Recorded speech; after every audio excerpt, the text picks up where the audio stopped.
दोस्तों नेक्स्ट हम क्वेश्चंस देखते हैं। इसके अंदर नेक्स्ट क्वेश्चन नंबर 51 देखेंगे। टोटल 100 क्वेश्चंस हैं, तो जरूर देखिएगा, दोनों पार्ट जरूर देख लीजिएगा। पार्ट 1 2 दोनों वीडियो के नीचे डिस्क्रिप्शन में आपको लिंक भी मिल जाएगा, वहाँ से आप देख सकते हो। अनुप्रस्थ तरंगों में सरंग और गरत बनते हैं। देखिएगा, वेरी वेरी इंपॉर्टेंट क्वेश्चन है दोस्तों। एक तो अनुदैर्घ्य तरंगे होती हैं, अनुदैर्घ्य तरंगों के अंदर क्या बनता है? संपीड़न और विरलन बनता है। और अनुप्रस्थ तरंगे होती है, उसके अंदर सरंग और गर्त बनता है। सरंग किसको बोलेंगे? जैसे कि ये गया ऊपर, ये सरंग कहलाता है, और ये नीचे आया, ये ग्रत कहलाता है। तो सरंग और गर्त किस में बनता है? अनुप्रस्थ तरंगों के अंदर बनता है दोस्तों। तरंग की चाल किसके ऊपर निर्भर करती है? तो तरंग की चाल है दोस्तों माध्यम के गुणों के ऊपर निर्भर करती है। मीडियम क्या है, उसकी प्रॉपर्टीज पर डिपेंड करती है। माध्यम के गुणों पर डिपेंड करती है तरंग की चाल। नेक्स्ट क्वेश्चन है, निर्वात में प्रकाश का वेग कितना होता है? Very important question, most repeated question है एग्जाम का। प्रकाश का वेग है वैक्यूम के अंदर सबसे ज़्यादा होता है, और इसको हम बोलते हैं 3 × 10⁸ मीटर प्रति सेकंड। ऐसा ही एग्जाम में एक क्वेश्चन होता रहता है, ध्वनि की चाल आपसे पूछ ली जाती है दोस्तों हवा में। तो ध्वनि की चाल हवा के अंदर यदि आपसे पूछ लिया जाए तो 333 मीटर प्रति सेकंड एग्जाम में ये भी क्वेश्चन आता है। तो दोनों क्वेश्चन का आप ध्यान में रखिएगा, ये प्रकाश का चाल है जाए। नेक्स्ट क्वेश्चन की बात करेंगे। नेक्स्ट क्वेश्चन है, सबसे अधिक फ्रीक्वेंसी किस किरण की होती है दोस्तों? फ्रीक्वेंसी सबसे ज़्यादा किसकी होगी? देखिएगा, हमेशा हमने एक चीज़ देखी है दोस्तों, थोड़ा सा याद रखिएगा। हमने जैसे क्या समझा कि जो चाल है इक्वल टू क्या होता है? n × लेमड़ा हो गया। n क्या है? चलो इसको आप चाहो तो f × लेमड़ा समझ सकते हो। अब देखिएगा, अगर मैं बात करूँ f इक्वल टू क्या हो गया? v/लेमड़ा हो गया। यानी यदि v मेरा कांस्टेंट है तो फ्रीक्वेंसी और लेमड़ा दोनों एक दूसरे के क्या है? इन्वर्सली प्रोपोर्शनल है। इन्वर्सली प्रोपोर्शनल है, इसका मतलब यदि एक चीज़ आपकी पॉजिटिव में है तो दूसरी चीज़ आपकी नेगेटिव में हो जाएगी। अब देखिएगा, जैसे कि मैं इसकी बताता हूँ आपको, फ्रीक्वेंसी किस किरण की सबसे ज़्यादा होती है दोस्तों? तो गामा किरणों की फ्रीक्वेंसी सबसे ज़्यादा होती है। अब जैसे मैं गामा किरणों की फ्रीक्वेंसी बताऊँ तो इसकी जो फ्रीक्वेंसी होती है तो वह होती है 10⁻20 से लेके 10⁻18 तक होती है। अब सेम तरंगदैर्घ्य आपसे पूछ लीजिए तो तरंगदैर्घ्य इसकी सबसे कम हो जाएगी। फ्रीक्वेंसी इसकी सबसे ज़्यादा है तो तरंगदैर्घ्य इसकी सबसे कम हो जाएगी। इसकी तरंगदैर्घ्य 10⁻14 मीटर से 10⁻10 मीटर तक इसकी तरंगदैर्घ्य होती है। यानी जिसकी एक चीज़ ज़्यादा है तो दूसरी चीज़ उसकी अपोजिट हो जाती है। क्वेश्चन है, सबसे कम तरंगदैर्घ्य किसकी होती है? सबसे कम तरंगदैर्घ्य की हम बात करेंगे तो गामा किरणों की तरंगदैर्घ्य सबसे कम होती है। यानी इसकी फ्रीक्वेंसी सबसे ज़्यादा है तो इसकी तरंगदैर्घ्य सबसे कम होगी दोस्तों। नेक्स्ट क्वेश्चन आपका, सबसे अधिक तरंगदैर्घ्य किसकी है दिए गए ऑप्शन में से? तो सबसे अधिक तरंगदैर्घ्य यहाँ पे दिए गए ऑप्शन में से रेडियो वेव्स है, उसकी तरंगदैर्घ्य सबसे अधिक होती है। रेडियो वेव्स जो होती है दोस्तों, रेडियो वेव्स भी आपकी दो प्रकार की रेडियो वेव्स है। एक आपकी होती है लघु रेडियो वेव्स और एक होती है आपकी दीर्घ रेडियो वेव्स।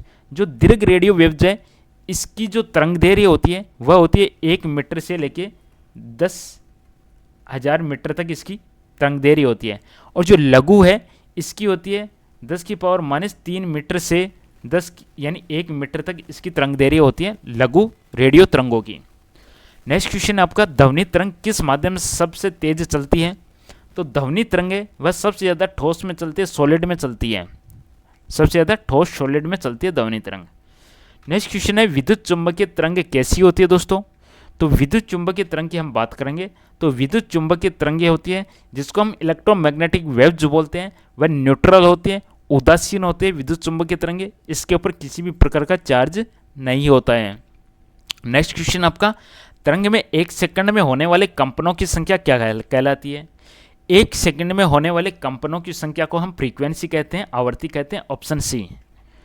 नेक्स्ट क्वेश्चन आपका है, आयाम बढ़ने पर तरंग की कौन सी राशि बढ़ती है?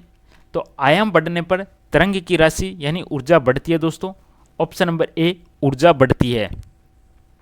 आयाम बढ़ेगा, आयाम यानी ये जो एम्पलीट्यूड बढ़ रहा है, यानी एम्पलीट्यूड बढ़ रहा है, ये बढ़ रहा है, तो एम्पलीट्यूड बढ़ेगा तो उसकी एनर्जी बढ़ेगी। वेरी इंपॉर्टेंट क्वेश्चन, एग्जाम में पूछा भी जा चुका क्वेश्चन है ये। क्वेश्चन नंबर 60 ऑलरेडी एग्जाम में पूछा जा चुका है, अभी अभी रेलवे एग्जाम में पूछा गया क्वेश्चन है। नेक्स्ट क्वेश्चन आपका, गामा किरणों का उपयोग किस में किया जाता है? तो गामा किरणों का उपयोग है दोस्तों नाभिकीय अभिक्रिया में होता है, कृत्रिम रेडियोधर्मिता में होता है, कैंसर उपचार में होता है। सभी के अंदर गामा किरणों का यूज किया जाता है। क्यों किया जाता है? क्योंकि इसकी फ्रीक्वेंसी सबसे ज़्यादा होती है, यानी पेनेट्रेटिंग कैपेसिटी सबसे ज़्यादा होती है। नेक्स्ट क्वेश्चन है, सूक्ष्म तरंगे किसका भाग है दोस्तों? सूक्ष्म तरंगे है वह विद्युत चुंबकीय तरंगों का भाग है, इलेक्ट्रोमैग्नेटिक वेव्स का भाग है। नेक्स्ट क्वेश्चन नंबर 63, रेडियो तरंगों का उपयोग किसमें नहीं होता? तो रेडियो तरंगों का उपयोग है दिए गए ऑप्शन के अकॉर्डिंग फोटोग्राफी में यूज नहीं होता। एक्सरे फोटोग्राफी के अंदर एक्स किरणों का यूज होता है, यानी एक्स रे का यूज होता है। नेक्स्ट क्वेश्चन नंबर 64, तरंगों में ऊर्जा किसके माध्यम से आगे बढ़ती है?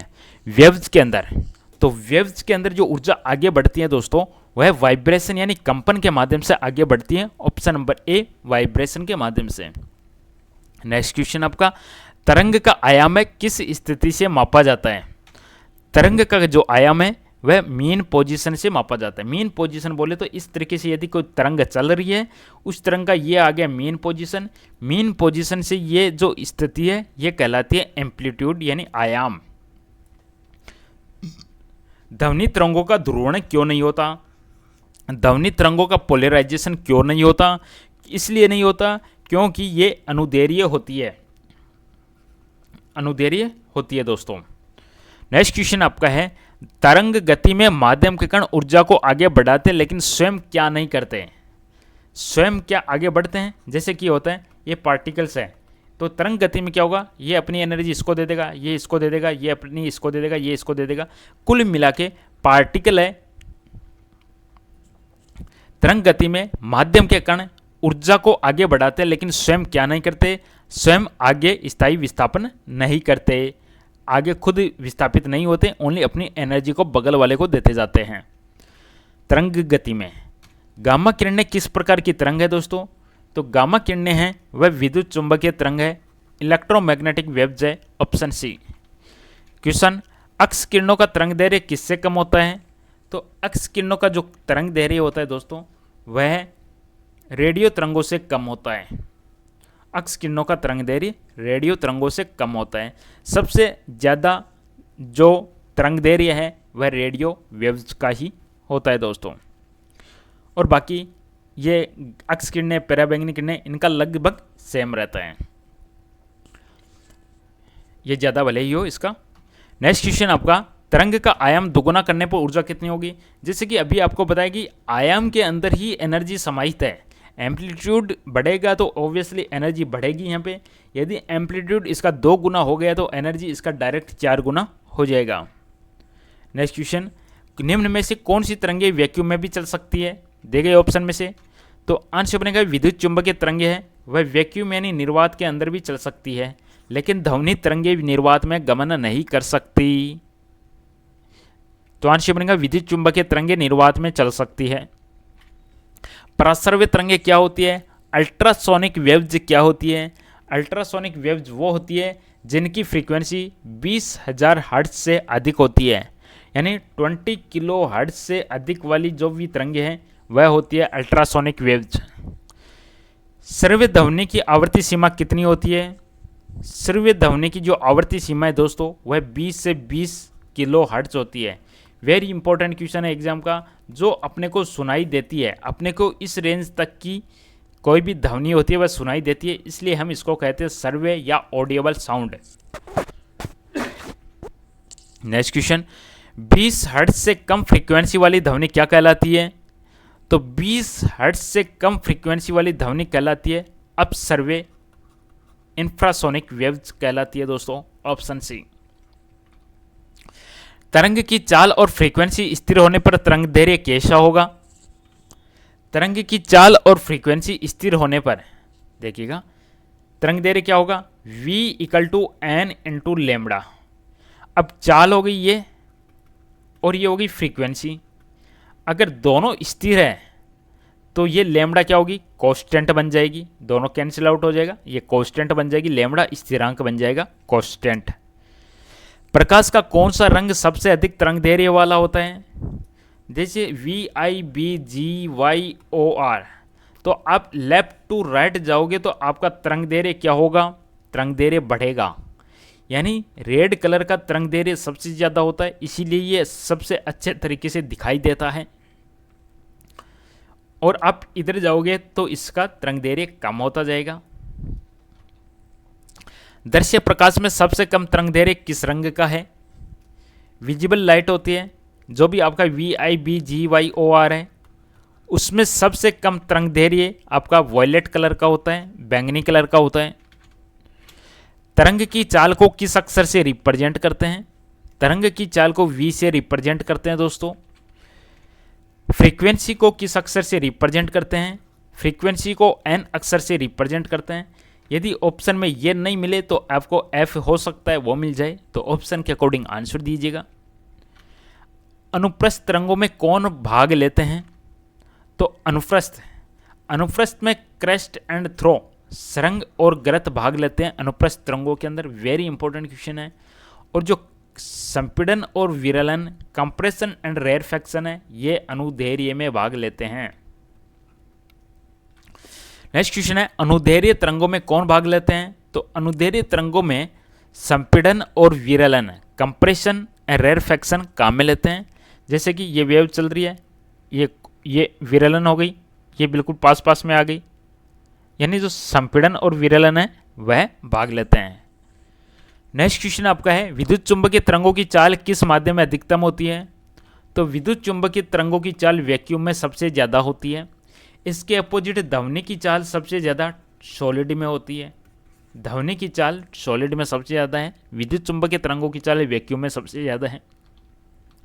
माइक्रोवेव का उपयोग किस में किया जाता है दोस्तों? तो माइक्रोवेव का उपयोग भोजन गर्म करने में, रेडार में, कम्युनिकेशन में, ऑल ऑफ द अबव में यूज होता है माइक्रोवेव का यूज। नेक्स्ट क्वेश्चन आपका, प्रकाश का परावर्तन किस प्रकार की घटना है? तो प्रकाश का परावर्तन एक प्रकार की तरंग घटना है, तरंग घटना, वेव फेनोमिनन। क्वेश्चन है, किस तरंग की फ्रीक्वेंसी सबसे कम है? किस तरंग की फ्रीक्वेंसी सबसे कम है? तो आंसर बनेगा यहाँ पे रेडियो तरंग है, इसकी फ्रीक्वेंसी सबसे कम है, वहीं इसकी तरंगदैर्घ्य सबसे ज़्यादा है। दृश्य प्रकाश विद्युत चुंबकीय स्पेक्ट्रम में कहाँ स्थित होता है? दृश्य प्रकाश विद्युत चुंबकीय स्पेक्ट्रम में कहाँ स्थित होता है? तो आंसर बनेगा पराबैंगनी और अवरक्त किरणें, पराबैंगनी और अवरक्त किरणें। नेक्स्ट क्वेश्चन, तरंग गति में माध्यम के कण किसके चारों ओर कंपन करते हैं? तरंग गति में माध्यम के कण साम्य स्थिति के चारों ओर गमन करते हैं। नेक्स्ट क्वेश्चन है, तरंग गति में ऊर्जा का प्रवाह किस दिशा में होता है? तरंग गति में ऊर्जा का प्रवाह तरंग के संचरण की दिशा में होता है। प्रकाश तरंगे किस प्रकार की तरंगे हैं? तो प्रकाश तरंगे विद्युत चुंबकीय तरंगे हैं, ऑप्शन सी। तरंग का समय काल आवर्ती में क्या संबंध है? तो आंसर बनेगा T = 1/n या T = 1/f, यानी आवर्तकाल और फ्रीक्वेंसी एक दूसरे के इनवर्सली प्रोपोर्शनल होता है, यानी व्युत्क्रमानुपाती होती है। तरंग का समय काल किस में मापा जाता है? तरंग का समय काल T होता है, वह सेकंड में मापा जाता है, समय सेकंड में। नेक्स्ट क्वेश्चन आपका, किसी तरंग की फ्रीक्वेंसी 50 हट जाए तो उसका समय काल कितना होगा? समय काल इसका 1/50 हो जाएगा, यानी 0.02 सेकेंड। क्वेश्चन नंबर नेक्स्ट, ध्वनि तरंगे किस कारण उत्पन्न होती है दोस्तों? ध्वनि तरंगे कंपन या वाइब्रेशन के कारण उत्पन्न होती है। तरंगों द्वारा किसका संचरण होता है? तरंगों के द्वारा ऊर्जा का संचरण होता है, ऑप्शन बी। निम्न में से कौन सी यांत्रिक तरंग है? तो आंसर बनेगा ध्वनि तरंग है, वह यांत्रिक तरंग है, मैकेनिकल वेव्स है ध्वनि तरंग। और नेक्स्ट क्वेश्चन है, विद्युत चुंबकीय स्पेक्ट्रम में सबसे अधिक ऊर्जा किसकी होती है? सबसे अधिक ऊर्जा गामा किरणों की होती है, इसकी फ्रीक्वेंसी भी सबसे ज़्यादा है। और कौन सा कथन यहाँ पे सही है? पहला ऑप्शन, ध्वनि निर्वात में चल सकती है, बिल्कुल गलत। ध्वनि को माध्यम की जरूरत है, प्रकाश को माध्यम की आवश्यकता है, कोई जरूरत नहीं है। विद्युत चुंबकीय तरंगें निर्वात में चल सकती है, ऑप्शन सी। क्या कथन यहाँ पे सही है? ऑप्शन सी यहाँ पे सही है। चलिए दोस्तों, इसी के साथ में इस सेशन को यहीं पे समाप्त करते हैं। पसंद है लाइक कीजिएगा, चैनल को सब्सक्राइब कीजिएगा। बहुत बहुत धन्यवाद, थैंक यू।